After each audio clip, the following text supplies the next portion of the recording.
Hi, I'm Minnie Goode. Thank you for letting me talk to you about the Bisexuals ever-revolving closet door, identity formation in a monosexist society.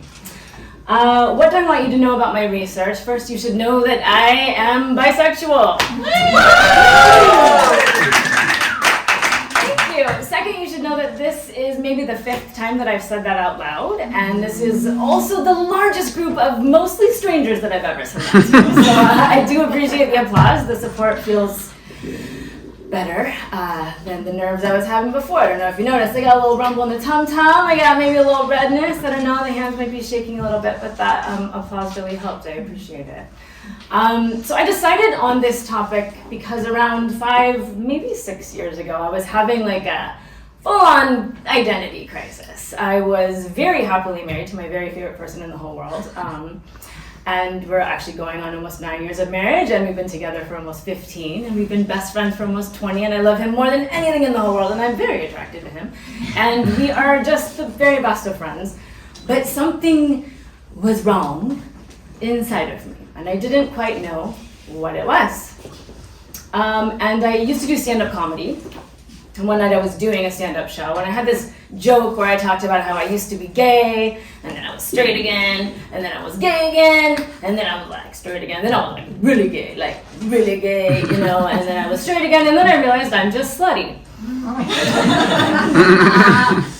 And at the end of the night, my husband said something to me to the effect of like, oh, I didn't know that was still a thing.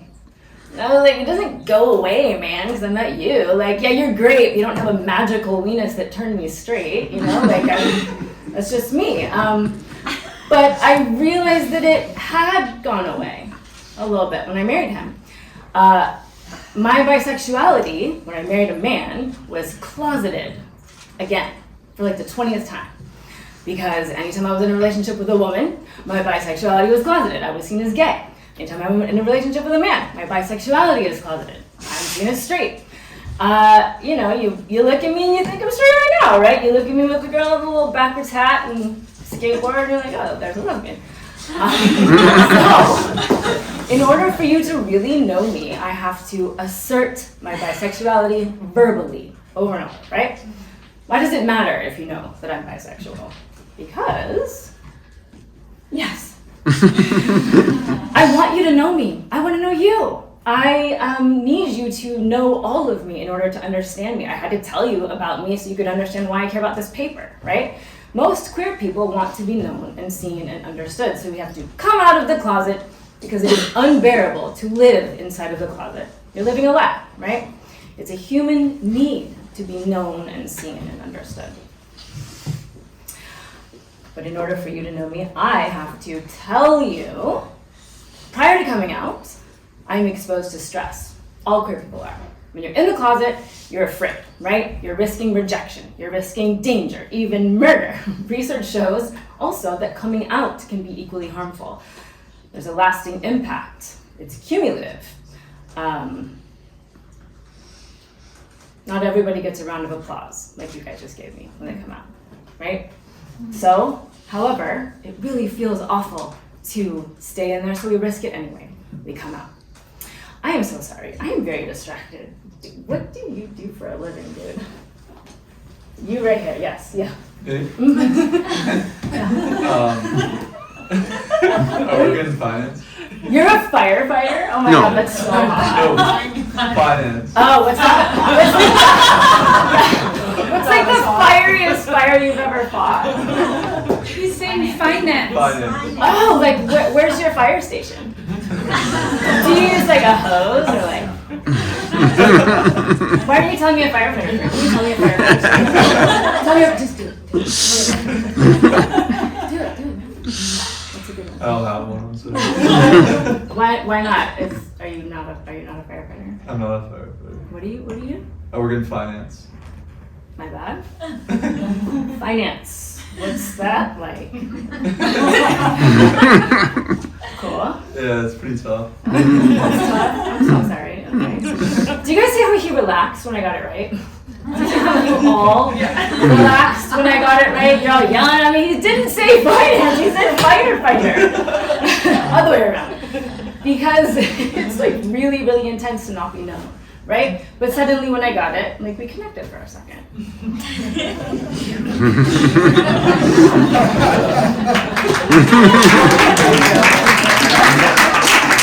That's what it's like for bisexuals, okay?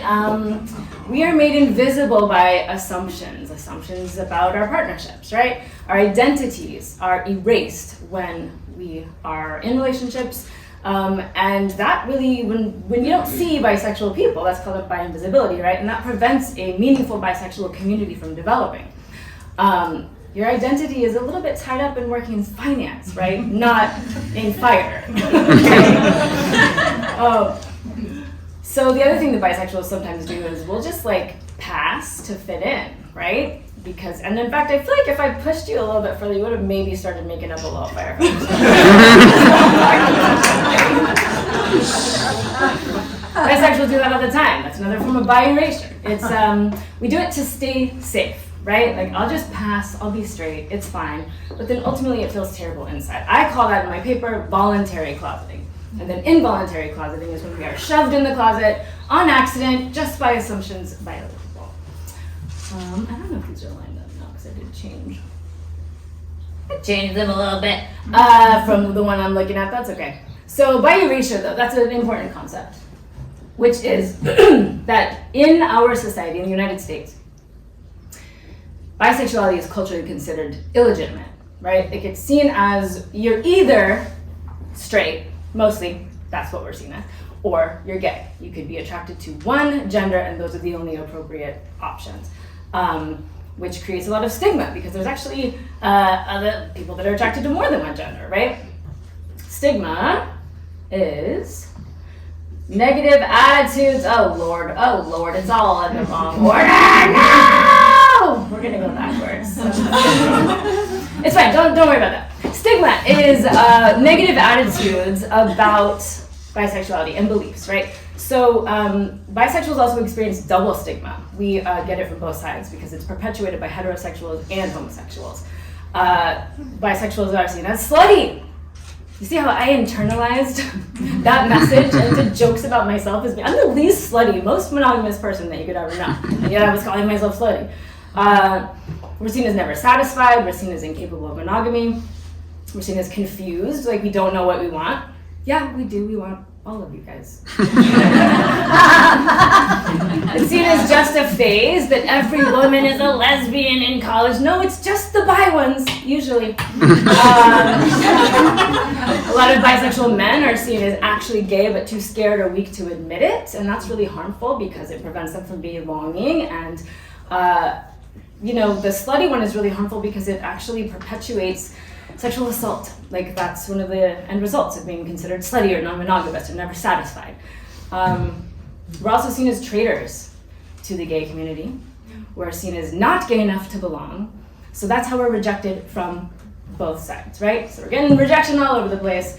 And this was kind of traumatizing to me too. I wanted to know if these experiences that I was feeling were kind of across the board with all bisexuals, and what I discovered was bisexual women have significantly worse mental health outcomes than their gay, lesbian, or straight counterparts.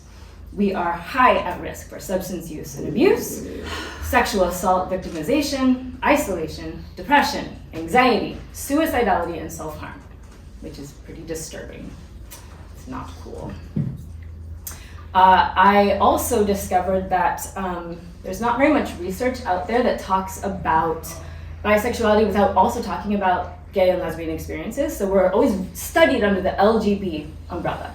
And yet we are suffering at much higher rates. So like that kind of didn't make sense to me. I also discovered that there are many models out there to describe the identity formation process of an LGB person, which basically is like to explain how a queer person comes to understand that they're queer, to understand their sexual orientation identity. So here's what the model usually looks like.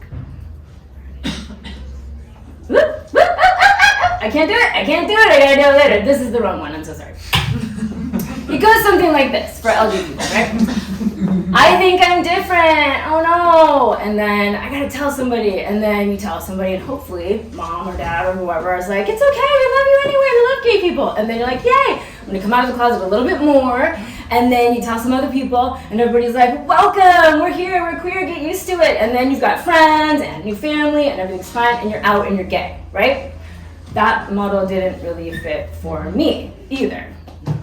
Because in that model, there's a before coming out period of time and an after coming out period of time. But I'm in and out, in and out, in and out, in and out all the time. With every new relationship, I'm shoved back in the closet. My bisexuality is shoved back in the closet. So I kind of wanted to know if these things might be related. In a society that's dominated by monosexism, where we believe that bisexuality just is really illegitimate, is there a connection between this like ever revolving closet door of being in and out, and the poor mental health outcomes that bisexuals experience? And is that reason to study us separately from LG people? Can you guys raise your hand if you know a straight person? Nice, all of you, that's great.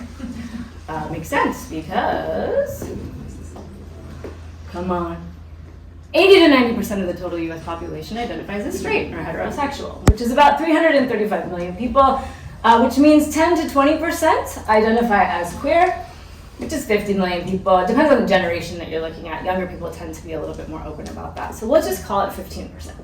That's 50 million people. That's a lot of queers! Woo! Raise your hand if you know a gay man. Great, Lottie.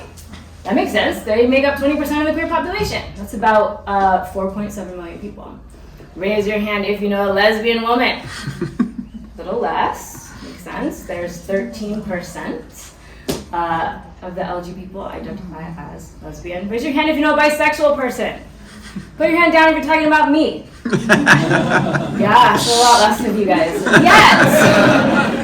Yes! We make up 58% of the total queer population. The rest of the little pie is made up of pansexual, queer, other. So we're going to lump all of that together into a group called plurosexual. Those who are attracted to more than one gender, bisexual, pansexual, queer, etc. That's 15 million plurosexual people, and yet like half of you guys maybe knew one. That seems weird, yet 100% of you know a gay man, right? Because we're invisible. You can't see us, we're hidden. So I started a group for bisexual people called BiAF. It was group therapy, and it was a very life-changing experience for me as well as for the people that were in the group. We talked a lot about these concepts, that monosexism, stigma, isolation. We talked about bi-stigma that I already talked about, blah, blah, blah, blah, blah, blah. Talked about this. There's a cute little picture that I made to talk about identity formation. But everybody in this group like really had some life-changing experiences, and I think that creating community is one of the most important things that we can do for bisexual people, because we are, this is a model that I made for bisexuals, so I'm not going to talk about that. Here's my clinical recommendations, you guys. Therapists really need to be aware that monosexism exists. They need to work actively against it, to challenge people's assumptions, to provide resources, and to directly ask their clients about their sexual orientation despite their association with a partner or a peer group. They have to make space for bisexual people to become visible, because I was in couples therapy for many years, and our therapist never once talked to me about it, and yet that was the core of the problem that we were having. I just didn't realize that was what was going on. And it was like 4 years of just not having the thing talked about that needed to be talked about in couples therapy. Like, that's because she just made assumptions about how much I love my husband, and that, you know, I must have been straight. Even when I talked about it, even. It was just, it's weird. It's weird. We also, you know, monosexism, so this idea that we're illegitimate, and all that stigma that I talked about really leads to rejection and exclusion from community, and the invisibility leads us to not be able to form a meaningful community. So that obviously leads to poor outcomes. If you don't have any friends, you're gonna be drinking, right? You're gonna be drinking to go make some friends, you're gonna be drinking to deal with it. If you don't have any friends, you're gonna be doing weird, slutty things, you're gonna be calling yourself bad names. If you don't have any friends, you don't have anybody to support you, to rely on. And so we as therapists really need to intentionally create opportunities for meaningful community to grow. So bisexual support groups, everyone should be making them, and then you have to actively search for people to participate, because we are 63% of the population, the queer population, but like you can't see any of us. So that's like, I think our number one job as therapists is to create those people. Because there's nothing more powerful than hearing the words, oh my God, me too. Thanks, guys.